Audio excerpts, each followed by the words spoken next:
You know that saying that goes, it's always the quiet ones you have to worry about? That's what this reminds me of today. This interview that I'm doing with the middleweight world champion of the BKFC, Dave the Redneck Mundell.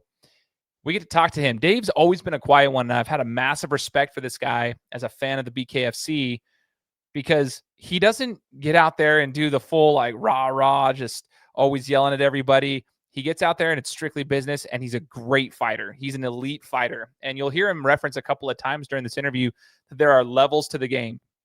There's levels to it. There's levels to it, and he is oftentimes levels above his opponent because that's what he is. He's strictly business, and we're going to be talking about his training routines, some of his favorite fights, what he thinks of the BKFC, the fights that we need to see him make, which at this current point in time, we need to see Mike Perry. We need to see Lorenzo Hunt. Dave Mundell is ready for either one of them and can get the job done. Super confident in his abilities because he prepares. We're going to be talking about discipline. We'll talk about a lot of things today here on the Gametime Guru. So, what time is it? Game time! This is the Gametime Guru podcast, where I interview sports figures from all over the world to help deliver a panoramic view on sports. So whether you're a former athlete, one of the crazies, or simply a casual sports fan, this is the perfect show for you as we peel back the curtains and learn from our guests every single week. I'm your host, Shane Larson, and I'm helping you see sports through a different lens. What's up, everybody? Welcome out to another episode of the Gametime Guru podcast. Shane Larson here, host of the show. Almost 9 full years completed of this podcast, and super awesome opportunity for me today. You guys know, as a former boxer myself and a fan of the sports, like the combat sports world, I mean, it's really fun for me as a 37-year-old. I kind of get to go back and be nostalgic talking about the fight game, but I still am a huge fan of any combat sport. So today, awesome opportunity to learn from a champ himself. His name is Dave Redneck Mundell, and we're chatting with him. And Dave, I want to welcome you to the show and say thanks for joining us today, man. I appreciate you having me on. Heck yeah, sir. So been following the BKFC since it started, and I want to talk to you about this. Like before the BKFC, Dave, did you fight before, or was the BKFC your first introduction into fighting? No, I did MMA for quite a while. I think I was at the time like 11-5 before the BKFC came to Tampa, so I jumped on that card. So 11-5 in MMA, and I have a question. That's what it seems like a lot of people in the BKFC have that background of mixed martial arts. Was MMA your first introduction into combat sports, or did you grow up like with karate, jiu-jitsu, boxing, any of that stuff too? I guess it started in my senior year in high school. I started wrestling. So, I mean, that's kind of a combat sport right there. And then it kind of took off from that. You know, after high school, I wanted to continue to do it. That led to doing some jiu-jitsu. Jiu-jitsu led to MMA. MMA led me to BKFC, and now I took over. Oh, that's super cool, man. Talk to me about this, though. Like, compared to MMA, like everyone talks about how mixed martial arts, which I'm a huge fan of it, but I also, as a former boxer, I only fought in the amateurs, but I loved it. I loved competing. I loved training. People always said like boxing wasn't that hard. And then when, we'd see people like the mixed martial artists that go into boxing, like the Conor McGregors, and, you see a lot of them now kind of going into that world, that you realize like they actually have a little bit of a harder time with it because you only have one way out, and that's punching. You don't get to do anything else. So yes, it is one aspect of fighting, but there's only one component to it, meaning you don't have a way to just grapple and get somebody to the ground when you're in trouble. Therefore, like, you've got to find a way out of it, like when you start getting sparked. And so I always kind of like played devil's advocate there and said, hey, like, listen, I have a respect for mixed martial arts. Boxing has its own, skill and toughness that's required. What are your thoughts having fought in both and competed and trained in both? I love them both. MMA, like you said, is more of a realistic street fight. If you're able to take people down and grapple, you're going to do better there. Boxing is an art, and when you understand the sweet science behind it, you can do some crazy things with it. I personally like BKFC better just because, like you said, when I touch somebody, they can no longer just attach to me and try to stay safe. Like, they gotta box their way out. And even though I was a wrestler, you know, and I could control the distance and control like where I wanted to be in the fight, there it was just something else you had to deal with, you know. And now it's just pure hands, man. I love it. Super cool. So talk to me about this, Dave. When you first had your first BKFC match, was it your first time ever fighting bare knuckle before? Yeah. So they, like I said, they were coming to Tampa, and I was, I don't know, I think I may have just came off a loss too. I'm not really sure, but they were coming to Tampa, and everyone was like talking about who was going to do it and all this stuff because a lot of people thought it was scary, and they're like, I don't want to get hit with bare knuckles. I'm like, well, fuck, I'm gonna jump in there. I'm gonna run at least one real quick and say I did it, you know, and went in there and dominated and fell in love and relit a whole new fire. And I just wanted to take over here, and look, we are here. Oh, I love it, man. So here's something that's interesting. You know, I've talked to a couple of fighters from the BKFC, the promotion itself. I had Quentin Henry on the show once, Chris Sorrow, Josh Burns, Caden Scott, who's a young and up and coming guy from Canada. Just talking to him about some of the differences, but I want to know from you, like, I mean, you're fighting at a championship level. You're a champion, and so it takes a little bit more. There's more to it. What's it like? I guess the rounds. I want to know what it's like. You get in there. They're 2-minute rounds, but I mean, they're meant to be like it's action. It's action. So Yeah. like when you get in there and you toe the line, Dave, I'm curious from your perspective, like, do you have the nerves? Do you still have nerves even as a champion? And like, Yeah, when do they go absolutely. away? You Like, know, a lot of people sit there and try to like lie and say they don't, and I'm actually really good. Definitely good at controlling, but like I don't get them as much, but they're still there. You know, it's more of like an anxiety to perform. You know, like you're out there, you don't want something stupid to happen, twist an ankle and not be able to, you know, do certain things. That's like your biggest fear, getting caught early. Outside of that, like I know if when it comes down to it, you know, I have trained harder. I've put more work in, and I know if we get to later in the rounds, like I'm just gonna be all around better. So it's just the way we overcome those little nerves. so do you have any pre-fight rituals that you do, Dave? I'm not superstitious until it comes to fighting and fishing. Okay. Not really. I mean, there's a few things I almost like just take up as like tradition, you know.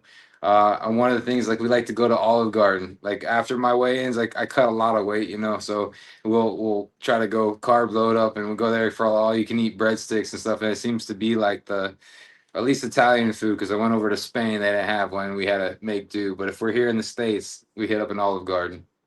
No, I love that, man. That's freaking awesome. Shout out Olive Garden. They are not sponsored the podcast, but we'll give them a shout out. I love that. Talk to me about the weight cuts. What do you walk around at, and how much do you typically have to cut? I've been advised multiple times not to say, Okay. but I mean, ultimately, I don't think it really matters. I walk around about 205 to 210. It just depends on where I'm at, how hard I've been training. You know, back when I had work every day, it was a little bit harder. I'd walk around heavier. Now that I have, you know, more time on my hands, able to just train and focus, like it's just easier.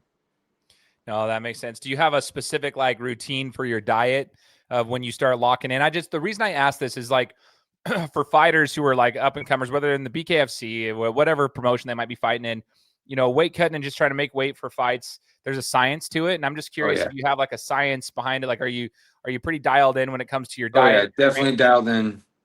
I actually have a nutritionist. Her name is Jackie. I work with her. Uh, Sometimes I work with her year round. Recently, I've just been doing inside camps, and so she controls like all the macros and stuff, you know. But ultimately, I know what I should be getting in. And then as far as the act of cutting the weight, like I have a whole thing that I do. I'll walk on the stairmaster for a certain amount of time. That cuts about half the weight, and then the rest of it will be spent shedding off in the sauna. And then even prior to the day of weigh-ins, like believe it or not, we'll be drinking like 2 to 3 gallons of water a day, you know, to water load because it helps your body push it out. And that's that alone helps me push about 21 pounds out, you know, the way I put it, 3 gallons of water, roughly 21 pounds. And Holy cow. we get it all out of there and we go weigh in and then we rehydrate. And then you get your Olive Garden too. Yeah. No, I love that. That's it's so interesting. I interviewed a guy on here a couple years back. His name's Russell Brunson, really smart business owner, very good marketer, but he was a collegiate wrestler, and he talked to me about cutting weight in wrestling, and like one of the biggest things that he would do, like he was trying to figure out everything. Like they used to have like Jolly Ranchers just to get spit out and do, you know, you're doing all the tricks. Wrestling is different though, because you don't have time to recover the same way as you do when we were, you know, fighting in these, you know, BKFC. Like we got a whole 24, sometimes more than 24 hours. You know, if we weigh in the morning, we're not fighting till the next day at night. Like we got plenty of times to recover.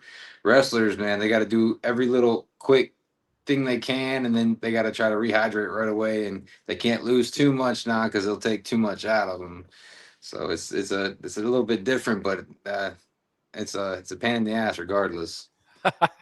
It's just part of that sport, right? But you Yeah. know, for someone like, this is the other thing too. There's a lot of people who will compete just to like compete, but you are a champion, so you're competing at a championship level. So talk to me about the champion mentality. Like, what does it take to dial it in and stay competing at this high of a level, Dave? Like time in, time out, because when Discipline. you get there, it's hard. Yeah. So discipline. Talk to me about that. Let's talk about it. There's just no room for negotiation with yourself, you know. I talk about even when you get up in the morning, like everyone sets an alarm clock. I know so many people who their alarm goes off and the first thing they do is hit snooze, you know. Like I don't do that. Like inside my camps, there's a little mental battle right there that I want to win, and everything throughout the day is like that. You're gonna be uncomfortable. You're not gonna have energy to go train because you're calorie deficient and trying to, you know, cut weight, so you're already fucking tired and miserable, but you still got to get in there and you still got to do what you got to do. As a professional, we all know when we're supposed to be doing our road work, when we're supposed to be in there sparring, you know, when we're supposed to be drilling. And if you don't do that when you're supposed to, that's going to catch up to you. Just even in your mind, when you're heading into that ring, you're gonna be like, man, did I really do everything I can to win? And if there's any doubt in your mind, you've already lost the fight, you know. So for me, I just nothing. I don't fuck off, you know. I train, I recover, I focus. I don't go out at night. I don't even go fishing inside my camps, you know. I don't want to spend no extra energy anywhere else. It's all for training. No, that's awesome. So it's discipline, man. It's like you've got to dedicate yourself if you want to compete at a high level. Um, inside the BKFC, I want to know about the promotion itself. Obviously, it's provided a pretty good platform for you. It's something that you're really successful at. What's it like fighting in the BKFC? I mean, I want to talk about like the lights, the actual ring itself, the quality of the promotion itself. Like, how does it feel to you? Does it feel pretty professional? Does it feel pretty solid? What's the promotion like?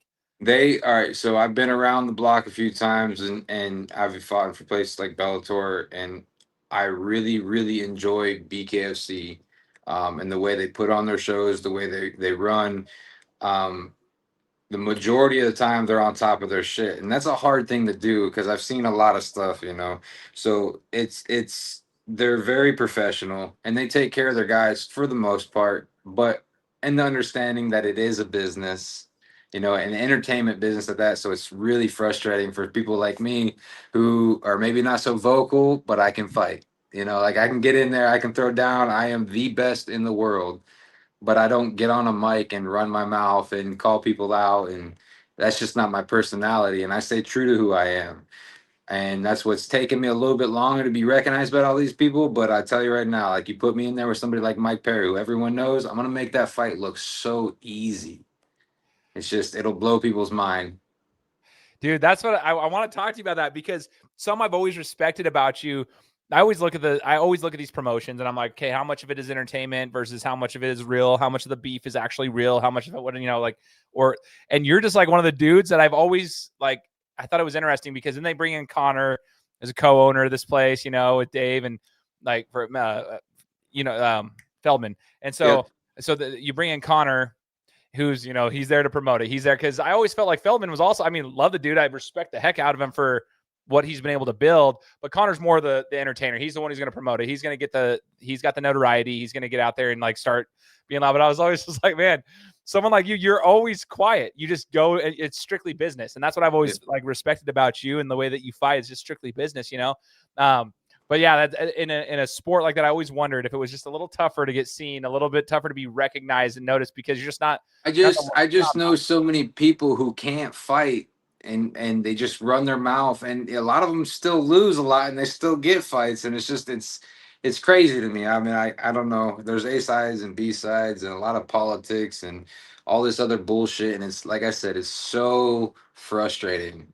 Like, why can't it be whoever's the best is the most popular? Like, just straight up, they're gonna make the most money. They get paid the best because they are the best. What happened to skills pay the bills? You know, like this just to me, like I train my ass off, I work hard, but I also do it because I love it. It's a passion. So like the money will come eventually, but I'm just gonna stay right here on top at number one, pound for pound, 5-time champ. Like I mean, people are slowly starting to see, but my fights speak for themselves. So cool. 5-time champ, man. Let's talk about that for a quick second. 5-time champ. The belts look sick. I'm not gonna lie. Every time I see them, like they look dope. What was your hardest fight? Like, even if it's not a title defense, what was your hardest fight that you've been in the BKFC?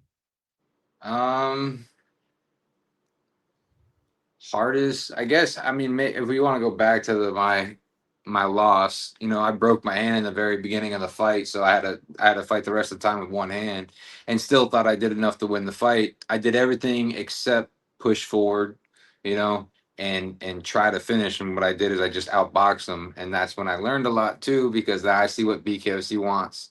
You know, it's a 2-minute round on purpose. They want you to push the pace. They want you to look to get the job done. You know.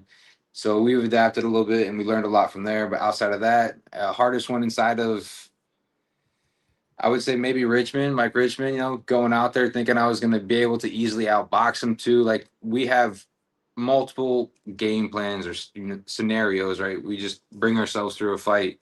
And going out there, I just didn't see him being able to exchange at a distance with me, you know, being that he was my height. I'm always used to fighting people taller and I can keep them on the outside, you know. So going in there with him, I just in the beginning, like he caught me and set me down real fast. And I was like, God damn it, I was so pissed off, you know.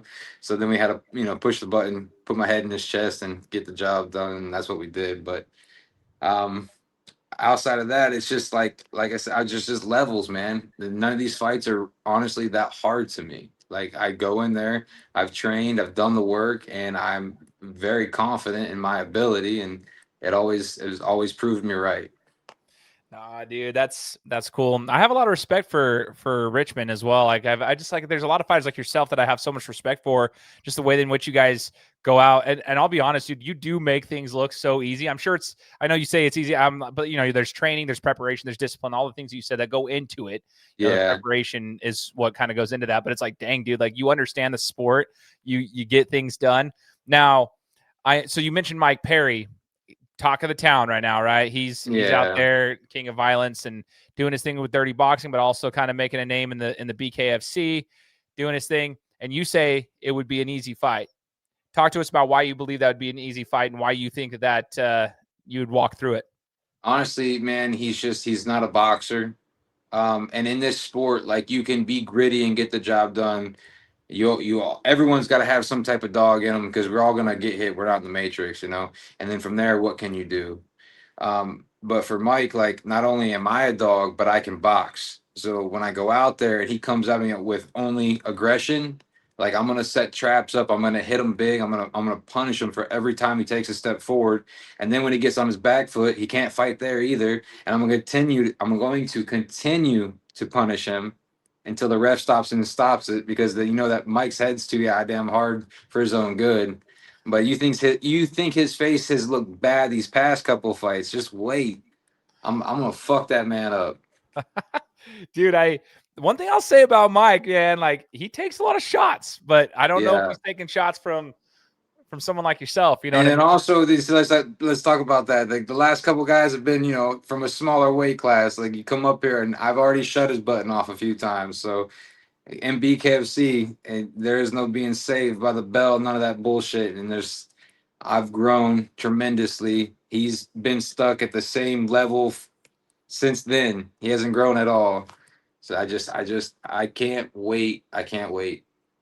Man, I look forward to this matchup happening because it would be so entertaining, like the quiet one and then the one who's getting like all the publicity, and then it just put them together and see what, what the business really is. Yeah, I think it's a smart move on the BKFC's have to, because what happens when I beat Perry? Like, they don't lose no fans, and everyone transferred. Now they've just created another homegrown BKFC superstar, and I'm here for the company. I've been tried and true to them since the beginning. I'm here to stay. I've got,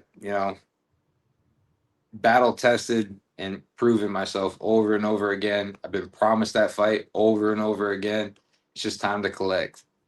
I want to see it. I want to see it, and I want it to happen. It'd be super sick. I do have a question on, like, I don't want to necessarily talk poorly about other fighters. I want to kind of get your idea of other fighters, though, and just see like how you believe the matchup could happen. Obviously, Lorenzo Hunt, right? He's the talk of the town too, and he's been chatting about potentially fighting Mike Perry. And there's those discussions, but the juggernaut is out there. Go ahead. Yeah, he's, congrats to him. That fight that he had was actually supposed to be mine. Me and the BKFC couldn't come to terms, and things just were not handled correctly. And then last minute they changed it up. No big deal. I'm more looking for legacy fights and not these filler fights anyways. So Dyer was just that, a filler fight. I was just going to go there and do it just because I could. But now that Lorenzo won, he said my name a few times too, saying that I didn't want to go up to the 85 class because he's back. I don't really understand all that, because me and Lorenzo go way back in the beginning of the circuit and stuff like that. And again, if it's business, it's business. But he kind of put a target on his own back by doing and saying those things, because I do have every intention of moving up to 185. In the beginning, the only reason why I'm not there already was because it was my teammate Jared Warren's. I was letting him do his thing. He had the belt. He was, kicking ass, and I was at 175. I can get there. So we were just running out like that, having 2 belts in the gym from 2 different guys, no big deal. But now, I don't know what's going on with him and with his plans and stuff. But if it's open for the grabs, like I'm ready. And Lorenzo makes a lot more sense because it's going to bring more eyes. He's a huge name in the BKFC. The BKFC has created him. I'm better than Lorenzo. I beat him. I take the 185-pound belt, and then that stops everybody. And then there's no more room for anyone to move, or for Perry to like try to avoid me. I got the belt at 75. I got the belt at 85. Fine, I'll do that. But I shouldn't even have to do that. The next fight should be Perry. There should be no questions. They had us do this whole press conference. We get up there, we do all that shenanigans, and then we go out to the fight in Newark, and he somehow wins that. And I get in the ring. Connor brings me in there. He's been saying my name. Like, it's time. Like I said, it's time to collect. Nah, dude, we got to make it happen. I keep thinking that both of those matches would be so sick for me as a fan to watch. Like, I think it'd be amazing. You can outbox Perry. You know how to beat him. How do you beat Lorenzo? How does one beat Lorenzo? Because everyone thinks they figured it out. They pressure him, and then they go a little bit too much, and they get caught. Richmond and Dyer both got caught. Again, there's levels to this. Just Dyer was not a good example. He's a muscle. He came in with no care, like no regards to what was going on. He just runs in there, which is what I knew was going to happen all along. It was exactly how I seen myself finishing him, was him running in there and running into a big punch, because they don't understand the levels of the boxing. Lorenzo and me, if we got in there and we, I'm better. I'm just more skilled. I'm younger. I'm hungrier. The size, he's really not even that much bigger than me. And especially if we got to weigh in at both at 185, like I'm game. Let's run it. Dude, I love it. I can't wait to see either of these matchups happen, if not both, at some point, man. One thing that Chris Sarro once said, and I want to get your thoughts on this too, is and Quentin Henry also said something similar, was in bare-knuckle, it's different than boxing in the sense of you get jabbed. If you get jabbed, it can cut your eye open pretty quick, or it can sting pretty bad. Whereas in normal boxing, like you get jabbed, you get popped. We call it getting sparked a little bit. You can get a little flash, and then you're good. Maybe your nose gets a little bit bloody or whatever. But what's it like actually taking a punch in the BKFC, and how important is distance and slipping and trying to deflect some of these punches? Because if they hit, Listen, how the do they best way hurt? to defend a punch is to not be there when it comes. So obviously to not get touched. But again, we're not in the matrix. We're gonna get hit. But to not waste any time, like you can get jabbed and nothing, or like me, where I think I fought Doug Coulter and I got jabbed and my whole eye wanted to blow up. And I'm like, I better finish this fight like now, or it's gonna get stopped over some dumb shit. But ultimately, if you know what you're doing and you know how to fight, you can raise it to a pace that you can handle that they can't. Push in there, set your traps, hit them big, and finish. So to that point, for anybody who's a fighter or any athlete, Dave, who has been through adversity, so you got your eye busted up a little bit, it's puffing up, probably hurts a little bit, but maybe the adrenaline's going, so it can't. But you know that there's a potential that it could get stopped because of the doctor's Yep. talk. So anybody who's going through adversity and whatever it might be, it always seems easy. My old boxing coach used to say, like, I can't replicate this for you guys, but if you do get caught and you get clipped with a punch you didn't see coming or whatever happens and your knees go out, he'd always say, find the ropes, gain your bearings, and you've got to get back to work as quickly as you can. That's what he always taught us. Like, find the ropes, gain your bearings, and get back to work because you can't just sit there and take shots or they're going to stop the fight. So I guess my question for you, whether it was that situation or any other situation that was similar, how do you actually go about it? What goes through your mind when you get clipped with something that you didn't expect or whatever? And then how do you put that back foot down and just start swinging? How do you swing back when you're actually kind of in the face? Details matter, and with what I'm saying with that, like depending on who I'm fighting, exactly how, if they like where I got hit and my eyes puffed, I didn't get wobbled or anything. It's starting to swell. I got to finish. I'm perfectly capable of biting down on my mouthpiece, coming forward intelligently, and finishing the job. Now, say I got caught and I got rocked and I'm wobbly. I don't got my feet underneath me. I'm not going to stand in front of the guy. I'm not going to go forward at him. I'm gonna do what I call like getting my bicycle, and I just start doing side shuffles around the ring, and I'm gonna run in a circle that way, facing him. And anytime he tries to come in there, I'm gonna throw a huge punch, and I'm gonna run the other way, and I'm gonna go until I get my shit back together. That's just how it. But that's called being a professional.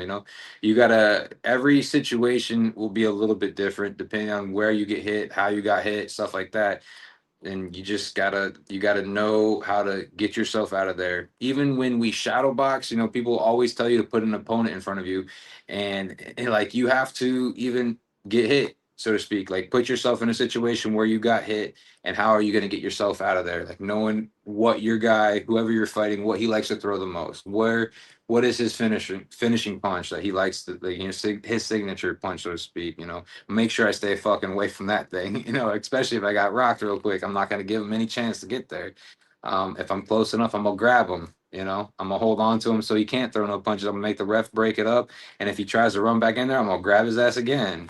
I'm gonna be damn sure I don't take no shots that I don't need to take, and that's again levels.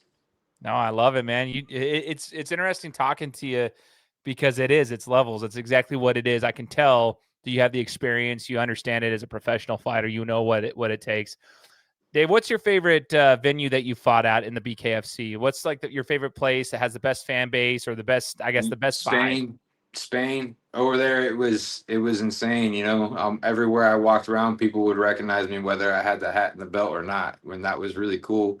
They put all the fighters up on like the street lights, little banners hanging off them. They promoted it real well, and then you get in there and everything was pretty lax, but like the atmosphere it was just raw. There was a lot of excitement for sure.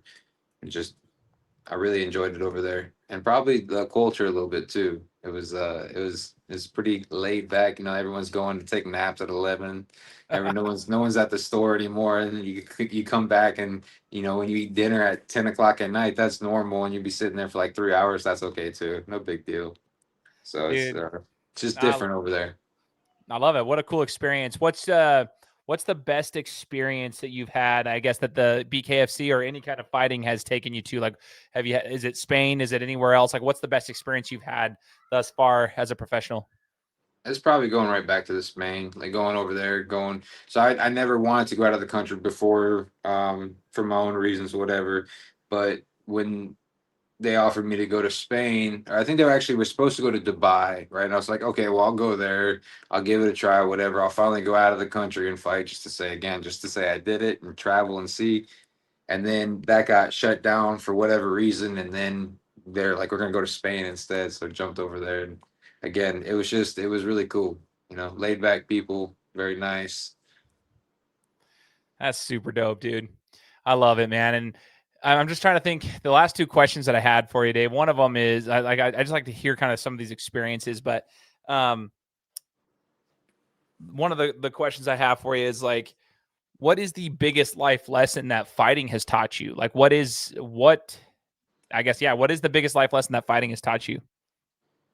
I mean, I guess it goes right back to discipline, and just working for what you want. Your preparation and how you carry yourself and what you do to prepare. Obviously, your preparation, like I said, that's gonna show up. So it doesn't matter what you do, whether it's fighting or not. Like if you're trying to accomplish something, you can't cheat other people. You can't cheat yourself. You gotta get it done. Oh, I love that too. I actually have two more. I thought I had two. It was actually three. What's your why? Like everybody talks about what's their why, whether they're going to work or whatever. What do they go through all the crap for? This is what it is, man. Right now, this is the way that I want to feed my family. I want to make a living fighting, only fighting, and this is the lifestyle that I want. If I can make just enough to only train and stuff, like, I'm already winning. I'm already on top of the world. I've accomplished my dreams. Anything extra is just extra. My why is just to continue to do the things that I love. I got my daughter. I gotta work for her. So if I can't make money fighting, I gotta go back to work. So we choose fighting, and that's what we get done. I love it, man. That's awesome. Super cool. And so when you see yourself, I don't know, 10, 15, 20 years down the road, whenever the fight days come to an end and you've got another 10 belts sitting there with you and you're doing your thing, right? What do we expect to see from, Dave the Redneck Mundell? Like, what do you want to do after the fight days are over? Do you see that, or are you just so focused right here in the moment that I'm gonna have my own little piece of land or island or something away from everybody. No, I'll have that, but I'll also most likely have a gym. Like I said, it's a lifestyle. Like, I'll always train or exercise, do something physical with my body, because I just know how good it is for anybody. So I just will stay in there to do it for myself, and then also to share my knowledge, give back and help other people who want to train for whatever reason, whether it's just because they want to get in shape or if it's because they want to become a champ. I'm gonna be there for that stuff as well. No, that's awesome, Dave. And I just want to say thank you for taking the time. I know it's just random connection from me. I just hit you up on Instagram, and yeah, I'm really appreciative that you actually got back to me and we're willing to do this. I'm super grateful for it. I'm going to be rooting for you. I hope we can make those fights happen, man. And like the listeners to the show can watch, whether it's Mike Perry or Lorenzo Hunt or both or whatever happens. That's what it comes down to. I just need more people like you to just be like, I want to see it. Everyone just say they want to see it. Everyone post it there and say and comment and say like, yo, that's what I need. That's what I want. BKFC will listen. We're just gonna force their hand. That's all I've been doing, slowly forcing their hand, taking all these fights, knocking all these people out, being unstoppable. Well, let's get it. To all those who are listening, make sure you guys check out the social media posts that we'll be doing here. Listen to the podcast, comment, tag the BKFC, tag Feldman, tag them all. Let them know, because we got to make these fights happen. But Dave, I just appreciate your time, man, and I appreciate you joining the show. Yes, sir. I appreciate the time as well. Absolutely. For those listening, make sure to tune in next week, because we'll come to you next week with another interview. Take care. Let's go. Guys, thanks so much for listening to another episode of my show. Now, if you could go and do me a favor, head over to iTunes, give me 5 stars, and leave me a review. It would be greatly appreciated. Thanks, guys. Appreciate your support.